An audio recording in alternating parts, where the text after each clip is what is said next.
যে ঠকায় ধোকা দেয় সে রাসূলুল্লাহ সাল্লাল্লাহু আলাইহি সাল্লামের অন্তর্ভুক্ত নয়, উম্মত নয়। হাদিসে কথা স্পষ্ট আছে। নবী সাল্লাল্লাহু আলাইহি সাল্লাম একদিন মদিনার বাজারে কোনো একজন ব্যবসায়ীর গমের স্তূপ, গম স্তূপ দিয়া রাখছে বেস্তুবিল্লাহ। আল্লাহ নবী সাল্লাল্লাহু আলাইহি সাল্লাম সামনে গিয়ে দেখলেন উপরে সবগুলো গম শুকনা। নবীজি সাল্লাল্লাহু আলাইহি সাল্লাম ভিতরে হাত ঢুকাই দিলেন।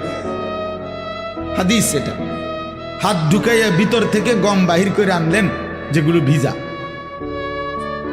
তো আল্লাহ নবী সাল্লাল্লাহু আলাইহি সাল্লাম বললেন, এই যে তুমি উপরে সবগুলো শুকনা গম দিয়া ভিজাটাও চালায় দিবা, এটা তো তুমি ধোকা দিলা। গ্রাহককে কি দিলা? ধোকা দিলা। ভিজা আর শুকনার দাম বরাবর না। তো আল্লাহ নবী সাল্লাল্লাহু আলাইহি ওয়াসাল্লাম স্পষ্ট বলছেন, মান গাশশানা, এই তখন বলছে কথাটা, মান গাশশানা ফালাইসা মিন্না, যে কাউকে ধোকা দেয় সে আমার উম্মতের অন্তর্ভুক্ত নয়।